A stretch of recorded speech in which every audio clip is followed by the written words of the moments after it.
I dreamed of living in a peaceful coastal neighborhood ever since I was a child, growing up in a landlocked state where wide, rolling prairies dominated the landscape.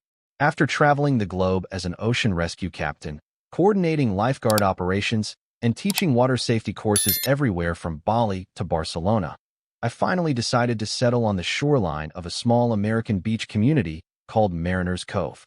With my well-earned savings, I purchased a charming two-story home that overlooked the sparkling water, a dream come true. Mariners Cove was advertised as the gem of the Atlantic coast, boasting immaculately groomed lawns, pastel-colored beach houses, and tranquil sandy shores dotted with families on summer weekends. People strolled in flip-flops under the palm trees, and local shops sold everything from surf gear to homemade ice cream. It felt like a slice of paradise, the ideal place for me to unwind in between rescue missions. Besides, I wanted to continue volunteering my time on local water safety initiatives, ensuring that our beaches remained safe and welcoming. On my first weekend after moving in, I received a politely worded letter in my mailbox. Welcome from the Mariners Cove Homeowners Association. It detailed meeting schedules, community guidelines, and special events. At a glance, it seemed typical for a coastal HOA. Rules about beach access hours, noise ordinances, and guidelines for external paint colors. I noticed an entire paragraph about maintaining the pristine aesthetic of all ocean-facing property, which I interpreted as a standard policy to avoid unsightly structures or clutter on the beach. Little did I know that seemingly harmless line would soon become a lightning rod for controversy, and the introduction to the most overbearing, tyrannical HOA chair I'd ever encountered. She went by Bernice Angelino officially, but neighbors whispered a different name behind her back, Karen. And as I would learn, Karen's devotion to aesthetics knew no bounds, even if it endangered human lives. Early one morning, while I was sipping coffee on my porch, a tall, sharply dressed woman in her mid-50s strode up to my gate with an air of authority. She had frosted blonde hair done in a neat coiffure, a pastel blazer despite the coastal humidity, and a name badge pinned to her lapel that read, HOA Chair, B. Angelino. Her posture screamed self-importance, shoulders back, chin raised, eyes scanning my property as though searching for infractions. Good morning, she said with a tight-lipped smile. I'm Bernice Angelino, though folks around here call me Ms. Angelino. I chair the Homeowners Association at Mariners Cove. Her voice was polite, but her tone carried the crisp edge of someone used to giving orders. I returned her greeting. Pleasure to meet you. I'm Captain Morgan Farnell, though you can just call me Morgan. I moved in last week. She nodded. Yes, I'm aware. I've read your file. Purchased the oceanfront property at Starfish Court, correct? Then, without waiting for my reply, she gazed past me toward the ocean, visible just beyond the dunes. We have a strict set of community standards to maintain the pristine look of our beaches. I'm sure you'll follow them without issue. If you plan any modifications to your property's exterior, you must seek HOA approval first. Understood. I found her directness off-putting, but I mustered a friendly smile. Certainly. I don't foresee making major changes. I'm an ocean rescue captain by trade, so my main concern is ensuring that the beaches remain safe. She blinked, her smile faltering momentarily. Safe, indeed. Safety is a priority, but so is consistency of appearance. I trust you'll keep that in mind. With that, Ms. Angelino gave a curt nod and headed off toward the next house, leaving me with a faint sense of unease. There was something about her demeanor, sharp, calculating, and perhaps dismissive of any viewpoint but her own, that made the hairs on my neck prickle. Still, I brushed it aside. I dealt with all manner of personalities during my rescue career, from demanding city officials to remote village councils. If Ms. Angelino merely insisted on keeping the neighborhood tidy, it wouldn't bother me too much. But events would soon show that her tidiness campaign went far beyond picking up litter or banning unsightly fences. In her obsessive quest to keep the beaches spotless, Ms. Angelino, whom many in the neighborhood privately called Karen, would cross a line that no one should ever cross, removing essential life-saving equipment from the shoreline, all in the name of aesthetics. Less than a month later, on a warm Saturday afternoon, I decided to stroll along the beach after finishing some remote paperwork. The tide was moderately high, waves rolling in with a gentle crash. Families lounged on towels, children splashed in the surf, and seagulls cawed overhead. It was a perfect day for relaxing and enjoying the ocean. However, something felt off as I walked.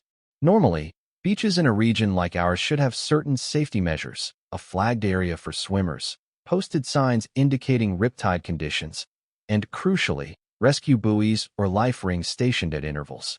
In many places, these are either bright orange or red, hung on posts or stands near the waterline. They allow a bystander to quickly toss a buoy to someone struggling in the water, potentially saving a life while awaiting trained rescue personnel. But as I scanned the length of Mariners Cove Beach, I noticed a distinct absence. No rescue rings or buoys. Not a single one. A pang of concern shot through me. Had they all been temporarily removed for cleaning? Or replaced by a different system? The presence of these devices was standard practice, often mandated by local ordinances or recommended by safety organizations.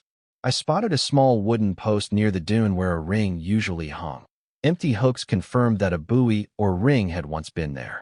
For some reason, it was gone. I continued walking, and sure enough, every station was similarly stripped of its gear. Alarmed, I headed to a nearby concession stand to ask around.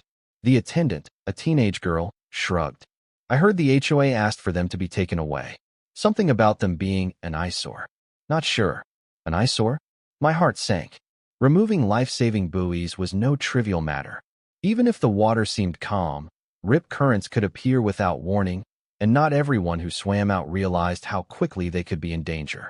The next time a drowning situation arose, the absence of those buoys could cost a life. I spent the rest of the afternoon discreetly investigating. Several locals mentioned that Ms. Angelino, or Karen, had initiated a beach beautification project. Part of that project apparently included clearing unnecessary visual clutter, which apparently encompassed the rescue buoys. I was outraged. As an ocean rescue captain, I'd seen firsthand how a single throw of a life ring could mean the difference between a saved life and a tragedy. I resolved to seek an immediate explanation from the HOA. If Ms. Angelino was behind this, she needed to understand the gravity of what she'd done. Unfortunately, this was just the start of a protracted battle over safety versus superficial aesthetics, a battle that would soon reverberate across the entire coastal region. The very next day, I arrived at the Mariners Cove Community Center for the regularly scheduled HOA meeting. A modest crowd of about 30 residents filled the small hall, seated in metal folding chairs. At the front sat Ms. Angelino, Karen, flanked by two other board members looking rather meek by comparison. The agenda pinned on the wall included mundane items, landscaping budgets, community events, and beachfront enhancement initiatives. I sat down quietly in the back row and waded through the early proceedings. Ms. Angelino droned on about newly established rules, maximum fence heights, acceptable flower bed placements, acceptable mailbox color schemes. The neighbors listened passively, some taking notes, others exchanging weary looks. Finally, she arrived at the agenda item I'd been anticipating. With the success of our beachfront enhancement initiative, Karen said with a self-assured smile, we've made progress in removing certain unsightly objects from the shoreline. This ensures a clean, visually appealing environment for all residents and visitors. I raised my hand. Excuse me, Ms. Angelino, I said, standing up. Could you clarify which objects were removed exactly? Because it appears that all the life-saving buoys and rescue rings have disappeared. She fixed me with a tight-lipped expression. Indeed, those large orange rings were part of the removal. They were clashing with our newly updated beach design. We found that they were rarely used and detracted from the natural beauty of the coast. A stunned murmur rippled through the audience. I pressed on, my voice steady but tinged with anger. I happen to be an ocean rescue captain, and I can assure you those buoys are not there for decoration. They're emergency flotation devices, crucial in preventing drownings. Removing them is extremely dangerous and possibly in violation of local safety regulations. Karen stiffened. Mr. Farnell, the community guidelines grant the HOA authority over the beachfront aesthetic and property maintenance. The presence of those rings was never properly voted on. If individuals feel safer with personal flotation devices, they can certainly bring their own. But these giant, unsightly contraptions? They're not mandatory. I clenched my fist. I strongly disagree. In fact, Many municipalities encourage or require public access buoys. Will you be returning them, or shall I contact the county authorities to see if they have something to say about it? Her nostrils flared at the threat. We are not subject to city meddling in our private beaches, she said firmly. If you wish to address the board about it, you may file a formal motion. But we have no intention of cluttering our shores with those bright orange rings again. The meeting adjourned soon after, with neighbors whispering about the confrontation. Some approached me, voicing concerns. She's gone too far, one elderly woman said. But we're afraid of crossing her. She finds people for petty issues. Another murmured, isn't it illegal to remove life-saving equipment? I assured them I would look into it. Meanwhile, Ms. Angelino left in a hurry, ignoring me as she strode out of the hall. I knew I couldn't let the matter rest. This was more than an annoyance or petty HOA politics. People's lives were at stake, and I refused to stand by while crucial safety gear was stripped from the shoreline. Determined, I set out to gather evidence about legal requirements for beach safety in our county, plans that would soon spark a fierce confrontation with the unstoppable Karen. That week, I immersed myself in local statutes and maritime safety guidelines. While each municipality had different rules, I discovered that Mariners Cove had historically followed recommendations from the county's Marine and Coastal Commission. The Commission's guidelines urged all public or semi-public beaches to maintain readily accessible flotation devices at intervals no greater than 200 yards, especially in areas with variable currents. Although Mariners Cove was technically private property, the public had certain easements to the shoreline, and the local Coast Guard station had always collaborated with the HOA to keep safety gear on the beach. As best as I could tell, Ms. Angelino's new policy was in direct conflict with these long-standing norms. Worse still, she'd apparently neglected any formal consultation with the Coast Guard or the county's rescue services before removing the buoys. I reached out to the local Coast Guard office, explaining the situation. The station chief, Commander Brooks, was alarmed by the news. We'd been under the impression that Mariners Cove had a robust safety setup, he said. We even provided a few of those buoys years ago. If they've been removed, we need to address this immediately. Commander Brooks agreed to meet with me and a few concerned residents at the station to discuss next steps. Meanwhile, I tried to rally the neighborhood. I shared the relevant guidelines online, posted polite calls to action in the community forum, and circulated a petition asking for the immediate return of the beach rescue rings. In just a few days, over 100 residents signed it.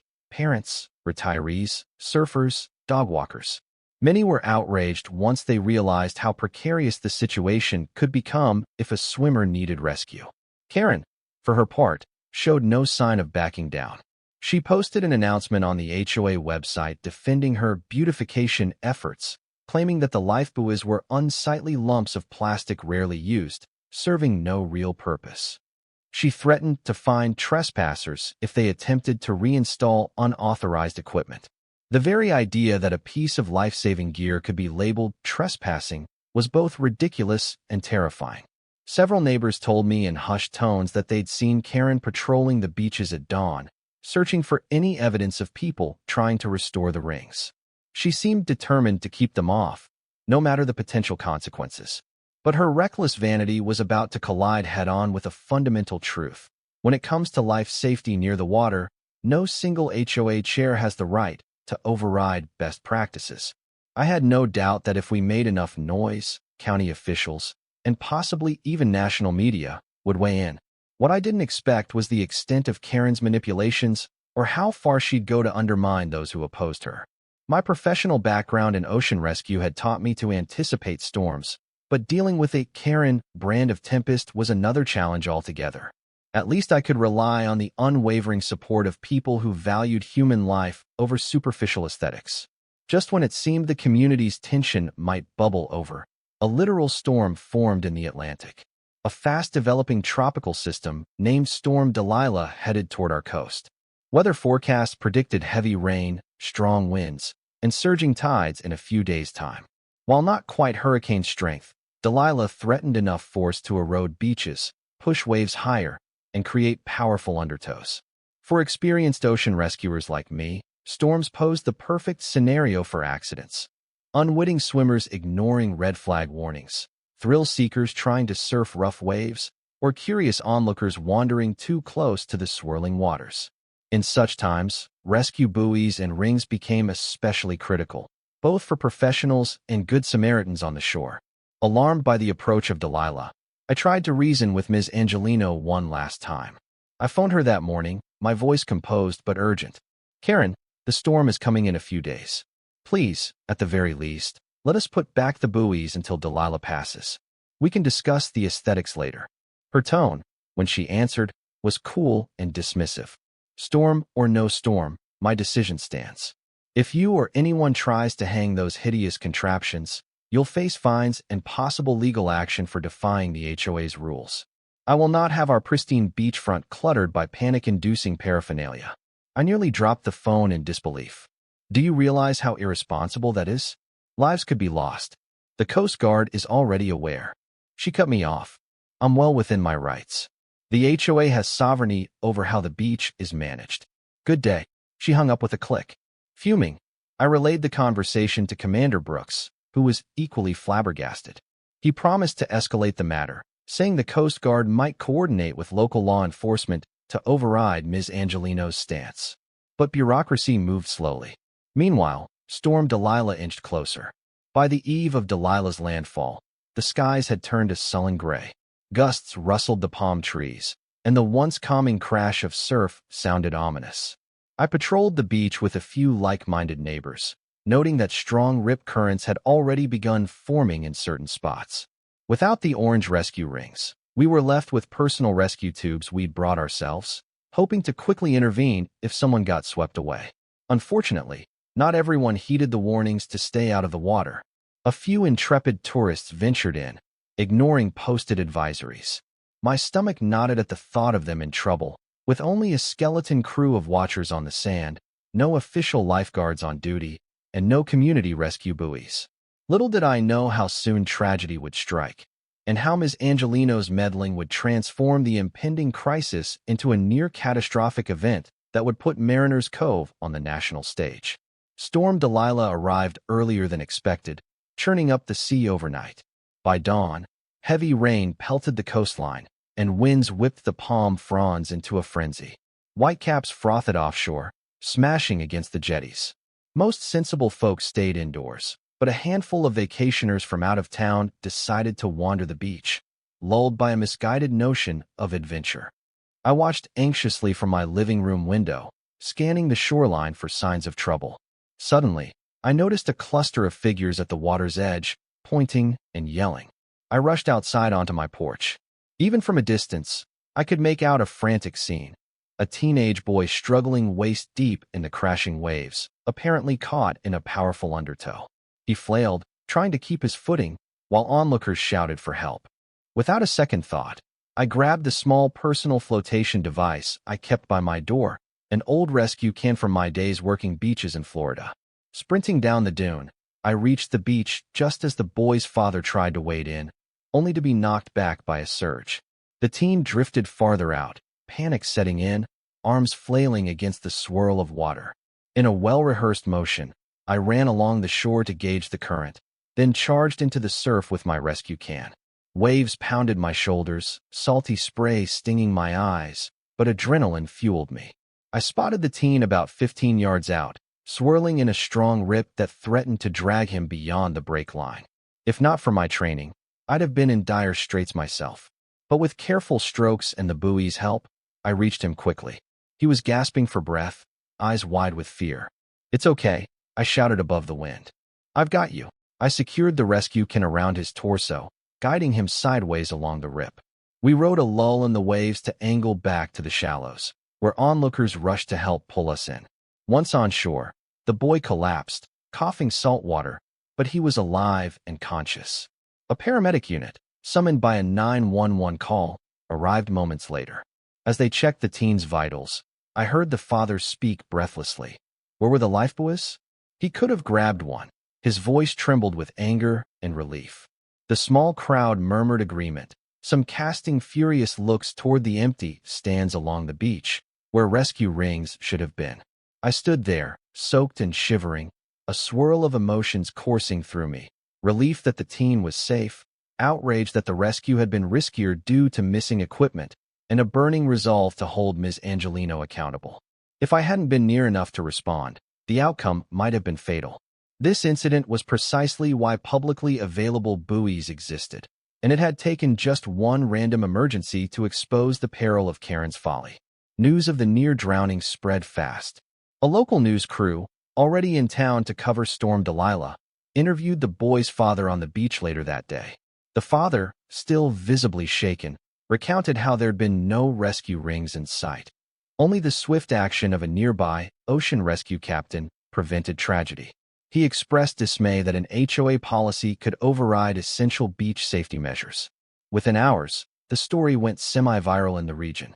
Social media posts decried the reckless removal of life-saving gear. Residents who had lost faith in Ms. Angelino's leadership seized the moment, demanding she be removed from her HOA chair or forced to restore the buoys immediately. The local Coast Guard station released a cautious statement, acknowledging that public access flotation devices are a recommended safety measure, and promising further investigation. Karen, for her part, tried to maintain her usual cool. She posted a defensive message on the HOA website. A minor water incident occurred today, but thanks to our vigilant community, the individual was rescued with no harm done.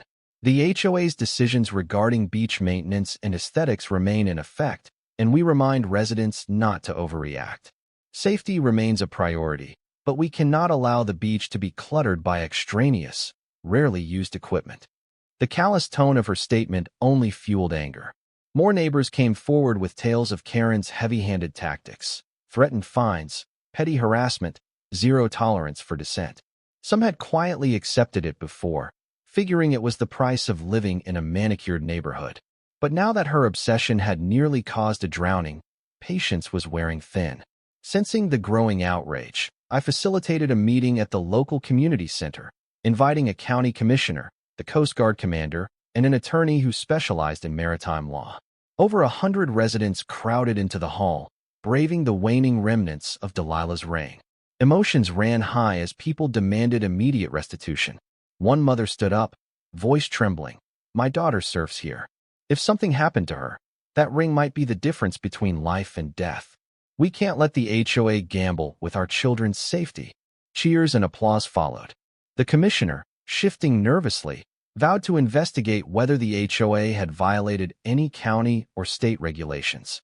The Coast Guard commander explained the recommended guidelines again, emphasizing that organizations removing such gear in a recognized recreation zone risk legal repercussions. As the meeting concluded, a resolution took shape. We would officially petition the county to enforce safety standards at Mariners Cove, compelling the HOA to restore the buoys or face hefty fines. If Ms. Angelino refused to comply, we'd escalate to state-level authorities or even federal safety agencies. Nobody wanted more tragedies or near tragedies just to protect Karen's notion of a spotless beach. Little did we know how fiercely she would resist, and how dramatic the final showdown would become. In the days following the storm, the community was abuzz with speculation. Would Ms. Angelino relent and restore the buoys, or would she double down? The ocean had calmed, but the tension ashore had reached a boiling point.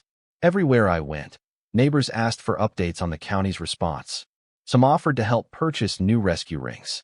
Others insisted we hold a formal HOA election to strip Karen of her position. Unexpectedly, Karen moved first. She slapped me and several other vocal critics with official-looking HOA violation notices. Mine accused me of harboring unauthorized personal water rescue equipment on common property, referencing the rescue kit I'd used during the near drowning. The letter threatened daily fines if I continued storing or deploying unapproved flotation aids on the shoreline. I stared at the notice in disbelief. She was penalizing me for saving a life? The gall was almost comical. But Ms. Angelino had become so fixated on her quest to keep the beach free of clutter that she saw no difference between life-saving devices and, say, a heap of garbage. Furious, I contacted a lawyer friend who assured me that such a notice wouldn't hold up legally. Still, it was a brazen attempt at intimidation. Around the same time, rumors spread that Karen had strong-armed some of her loyal board members to pass a new bylaw.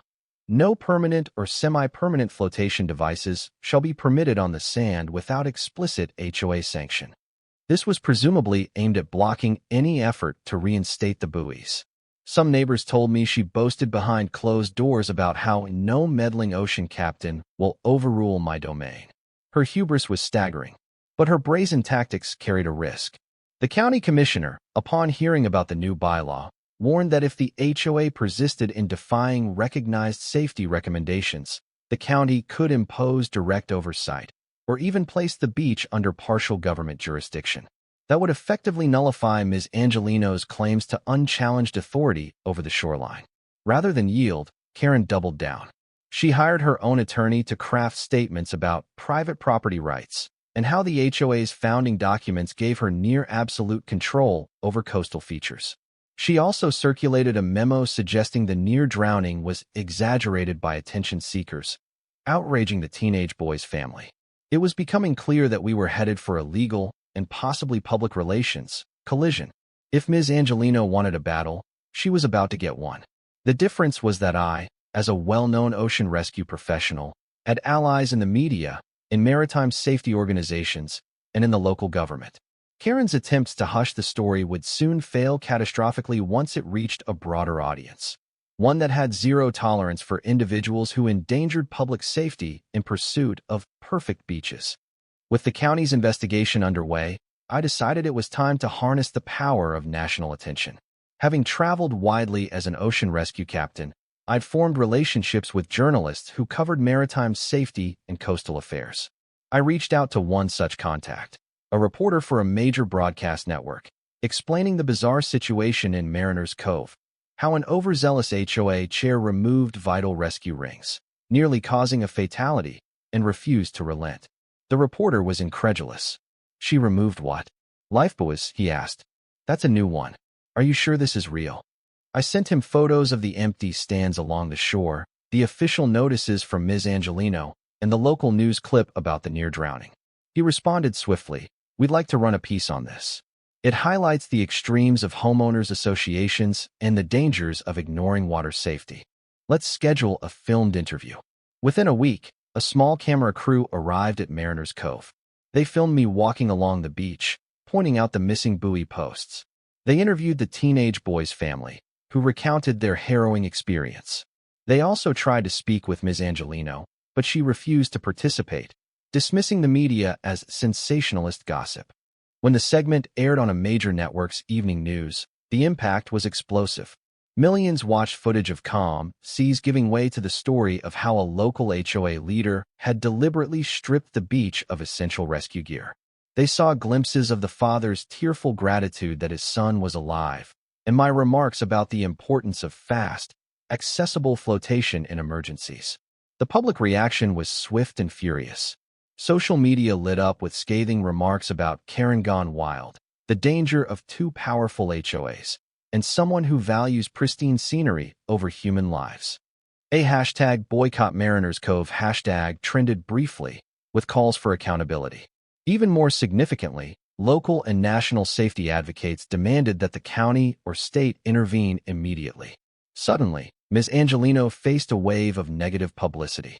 Residents who'd once feared her fines now openly criticized her. A group of them staged a small protest near the beach entrance, holding signs reading "Safety before aesthetics" and "Bring back the buoys." Passers-by honked in support. The spectacle attracted additional media coverage, fueling the storm of condemnation. Cornered, Karen tried to spin the narrative, claiming that some flotation rings were defective or unmaintained, thus needing removal. But no one bought that excuse, not with evidence that the HOA had simply yanked them all away, operational or not. Besides, if maintenance was truly her concern, the obvious solution would be to fix or replace them, not discard them entirely. Amid the uproar, county officials announced a special hearing to determine whether Mariner's Cove had violated public safety standards. They invited Ms. Angelino, me, and other stakeholders to testify. For the first time, it seemed there might be official consequences for her misguided campaign. Yet I worried that even if she was forced to restore the buoys, her personal vendetta could escalate, leading to further disruptions or sabotage. All I could do was prepare for the hearing, and hoped that justice would prevail over her brazen arrogance. The day of the county hearing dawned bright and breezy, with the ocean shimmering invitingly beneath a soft blue sky. It was a stark contrast to the stormy mood within the county administration building, where a crowd gathered to watch the proceedings. News cameras set up in the hallway, capturing glimpses of Ms. Angelino as she arrived in her usual pastel blazer, her expression pinched with anger. Inside the hearing room, a panel of county commissioners sat behind a long table, facing two smaller tables, one for Ms. Angelino and her counsel, and the other for me, the Coast Guard commander, a representative from the local rescue association, and the teenage boy's father. The public filled rows of chairs behind us, hushed but visibly charged with anticipation. After an introduction by the head commissioner, Ms. Angelino's attorney presented her side first. He claimed that the HOA was within its rights to maintain the beach in accordance with private standards, that the rescue rings were unapproved structures, and that no law explicitly mandated them on a private shoreline. As he spoke, Karen kept her gaze locked forward, refusing to acknowledge the unsettled whispers from the crowd. Then it was our turn. The Coast Guard commander cited the historical partnership with Mariners Cove, describing how the presence of rescue buoys had saved multiple lives over the years. He emphasized that removing them, especially without consulting local rescue authorities, posed a grave risk. I testified next, recalling the near-drowning incident and explaining that these devices often made the difference between life and death. Even one casualty is too many, I said, my voice firm. We cannot sacrifice essential public safety for the sake of aesthetic preference. The teenage boy's father spoke with raw emotion. He recounted the terror of almost losing his son, only to learn that the buoys were missing because an HOA committee thought they were ugly. Several commissioners frowned, some shaking their heads in disbelief.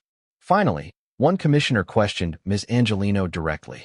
Given the local guidelines encouraging flotation devices, the repeated references to near accidents, and the outcry from residents, do you still insist on removing the buoys? Karen's face reddened. She began a halting defense, claiming the association had insufficient data on the necessity of the rings, that they created a false sense of security, and that proper swimmers didn't rely on them. Her arrogance was palpable. The commissioners exchanged alarmed glances. When the testimony concluded, the panel conferred briefly. Then the lead commissioner announced a preliminary decision. The HOA must immediately restore all rescue buoys and rings to the beach, or face escalating fines and potential legal action from the county. The crowd broke into applause, while Karen's expression twisted with anger. The commissioner also indicated that the county prosecutor was reviewing whether Ms. Angelino's actions constituted reckless endangerment under state statutes. Though the final outcome of the hearing was pending, the initial ruling was clear: safety equipment would be reinstated. For the moment, it felt like a victory for common sense. Yet even as I exhaled a sigh of relief, I noticed Karen's cold stare fixated on me. She left the room swiftly, ignoring the throng of reporters. A knot formed in my stomach. This wasn't over. Someone as dogged as Ms. Angelino might retaliate or attempt to sabotage the restoration process. But the tide of public opinion had turned decisively against her. Unless she planned something truly desperate, her reign of terror might be nearing its end. With the county's ruling in place, a group of volunteers, myself included, set about returning the buoys to their stands along the beach. We coordinated with the local rescue association to ensure each ring was properly inspected and replaced. The stands, which Ms. Angelino's crew had left empty, were repainted with bright signs reading "for emergency use only." It felt good to watch neighbors come together, actively restoring the beach's safety. Nevertheless, we kept a vigilant eye. Karen had refused to comment publicly since the hearing, but rumor had it she was fuming behind the scenes, threatening lawsuits against the county. Some of her remaining supporters in the HOA whispered about overreach, claiming the community was being forced to adopt an ugly carnival atmosphere. But the majority recognized the sense of relief that the beach was once again equipped for emergencies. Then, one moonless night, the worst kind of treachery unfolded. I awoke at around 2 a.m. to an urgent text from a neighbor. "Morgan, come quick to the beach. Someone's messing with the buoys." Heart pounding, I threw on shorts and a sweatshirt, grabbed a flashlight, and sprinted across the street to the shoreline. As I neared the dunes, I heard distant voices, quiet curses or grunts, followed by a splash. Hiding behind a palm cluster, I flicked off my flashlight to approach unseen. The moon was hidden by clouds, but the faint glimmer of starlight revealed silhouettes moving around a buoy stand. My stomach turned as I recognized Ms. Angelino's distinct frame, pastel jacket faintly visible even in the darkness. Another figure, presumably an accomplice, was helping her cut the lines connecting the buoy to its post, then tossing the ring into the surf. Outraged, I snapped a quick photo with my phone's night mode. The flash startled them, and Karen whirled around. "Who's there?" she hissed. Without waiting for an answer, she and her companion bolted toward the dune boardwalk. I gave chase, but they had a head start and quickly disappeared into the darkness. I managed to catch up to the second figure, a hired handyman from the neighborhood, but Karen herself vanished. Breathing heavily, I confronted the accomplice, who trembled with panic. "Look, she paid me to remove them again," he mumbled. "Said if I didn't, I'd lose my landscaping contract. I'm sorry, man. I just needed the money." Disgusted, I told him to wait while I phoned the sheriff. This was no longer a matter of petty fines. Deliberate sabotage of public safety gear, at night, in defiance of a county order, had crossed into potential criminal territory. Sure enough, the police arrived within minutes, taking statements and searching the area.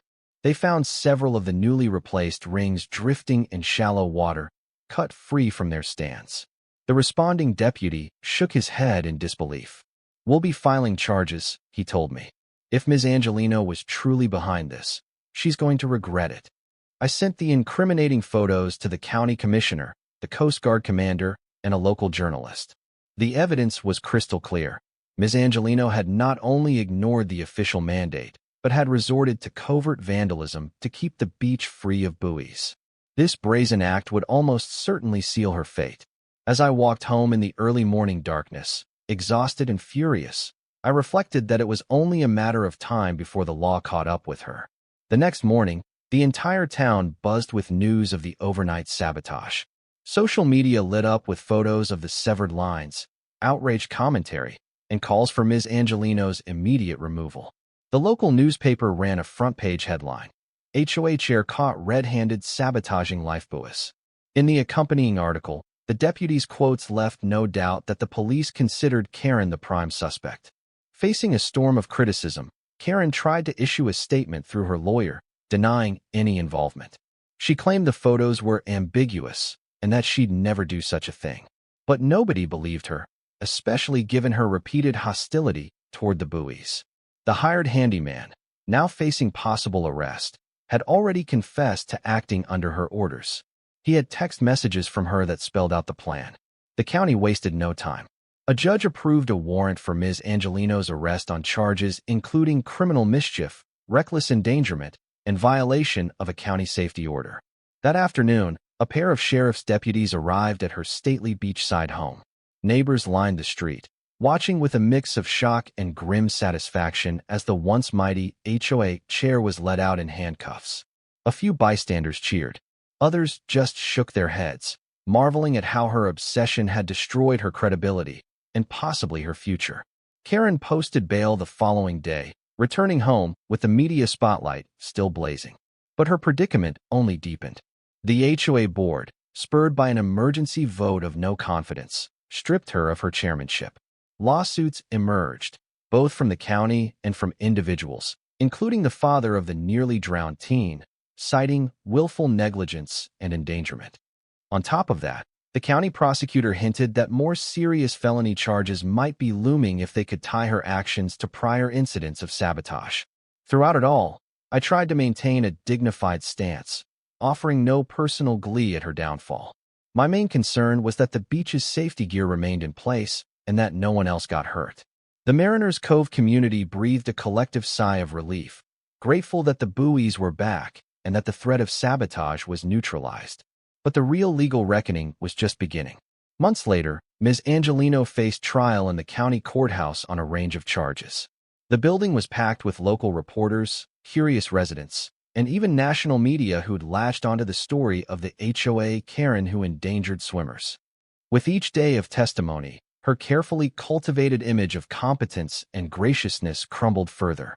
Prosecutors presented damning evidence. The recorded text messages to the handyman, the photos I'd taken of her at the beach at night, and statements from multiple witnesses who'd overheard her brag about wiping the shore clean of those ugly rings. The father of the rescued boy recounted how close his son had come to drowning. The county official explained how repeated attempts to enforce safety guidelines were stonewalled by Ms. Angelino's arrogance. Karen's defense attorney, clearly struggling, tried to argue that she was acting within her rights to keep the beach free of hazardous or unmaintained devices. But cross-examination revealed that she never pursued normal channels to resolve alleged maintenance issues. She simply removed all flotation aids with no alternative safety plan in place, and later sabotaged them again after being ordered to restore them. When my turn came to testify, I described the importance of such buoys in emergency situations, referencing my global experience as an ocean rescue captain. I recounted the near drowning, the storm conditions, and how any untrained bystander might rely on a nearby ring or buoy to save a life. Removing or sabotaging them is not just ignorant, I concluded. It's criminally negligent. Karen sat with her arms folded, jaw clenched, refusing to make eye contact. The tension in the courtroom was thick. The moment the prosecution rested, everyone knew the outcome was almost inevitable. The defense had no credible explanation for her repeated defiance of county orders and her nighttime sabotage. Even the judge seemed incredulous at the extent of her recklessness. In the final verdict, the jury found Ms. Angelino guilty on multiple counts: reckless endangerment, criminal mischief, and violation of a mandated public safety order. The judge, in a stern tone, denounced her disturbing prioritization of aesthetic concerns over human life. Sentencing was set for a later date, but the tone suggested serious consequences. Over the next few weeks, the local news interviewed legal experts who predicted jail time and substantial fines. And so, the once powerful HOA chair faced a humbling reality. She was no longer in control. The law had stepped in, forcing her to confront the aftermath of her obsession. Her story, though tragic, was a powerful reminder that no personal vanity or drive for spotless appearances can excuse putting real lives at risk. Karen's sentencing hearing took place in front of a crowded courtroom. By then, Mariners Cove had moved on. New HOA leadership was in place, ensuring compliance with county safety guidelines and forging a better relationship with the Coast Guard. Life buoys adorned the beach stands once again, freshly painted, each accompanied by instructions for lay rescuers. The judge recapped Karen's offenses, citing not only the physical sabotage, but also the willful defiance of county rulings, the intimidation of residents, and the near-fatal consequences of her actions. Your disregard for public safety, the judge stated, is staggering. You had ample warnings and multiple chances to rectify the situation. Instead, you chose to escalate it. He then pronounced her sentence: 18 months in county jail, plus 5 years probation. Additionally, she was ordered to pay substantial restitution to the local rescue association and to the family of the teenage boy. The fines, combined with various lawsuits, proved crippling. Unable to meet all the financial obligations, Karen faced liens on her property, and eventually, the confiscation of her once impeccable beachfront home to cover damages and legal fees. Gasps swept the gallery at the severity of the punishment, though many believed she'd brought it upon herself. Karen stood pale and trembling as the bailiffs led her away in handcuffs. She'd lost her position, her reputation, and ultimately her home, all because she refused to yield to reason on a matter of life and death. Outside the courthouse, cameras flashed and reporters jostled for statements. I delivered a brief comment. I take no pleasure in seeing anyone punished, but there must be accountability when someone's actions endanger others. My hope is that Mariners Cove, and any community, will remember that public safety is a collective responsibility, never to be dismissed as mere clutter. In the months that followed, Mariners Cove steadily rebuilt its sense of unity and security. The new HOA board collaborated with me and other volunteers to establish a robust beach safety program. Updated signage, monthly checks on the rescue buoys, and educational brochures on water safety. Locals felt a renewed appreciation for the coast, knowing it was both beautiful and responsibly managed.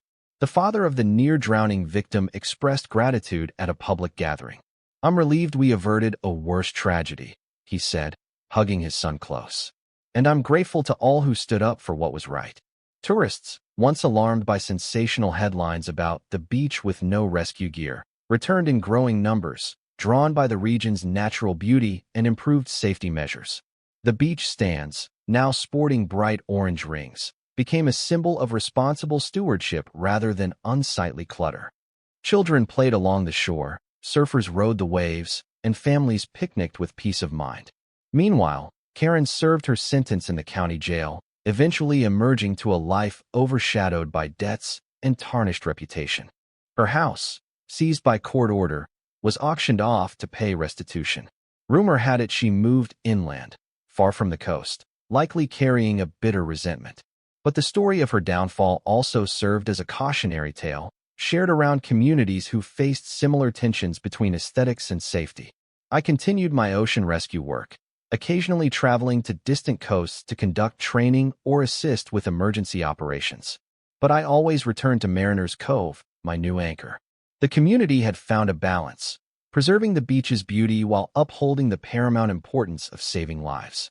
And if a single misguided official had to face severe punishment for us to reach this point, so be it. The lessons, I hoped, would echo far and wide. That no personal crusade for perfection can justify endangering those who share our waters. One sunny afternoon, about a year after Karen's sentencing, the newly formed Mariners Cove Beach Safety Council organized a ceremony to commemorate the updated safety measures. Neighbors and local officials gathered by the dunes, where a small plaque had been installed. In honor of the dedicated citizens and rescuers who ensure our beaches remain safe for all, may these buoys stand as a testament to the value of human life over appearances. A local news station covered the event, focusing on the transformation from scandal to triumph. Parents with young children voiced relief that the community had emerged stronger, ensuring no future Karen could single-handedly compromise public safety. My role as a volunteer consultant for the new council was celebrated, though I deflected praise, reminding everyone that the real heroes were the everyday folks who spoke out and demanded change.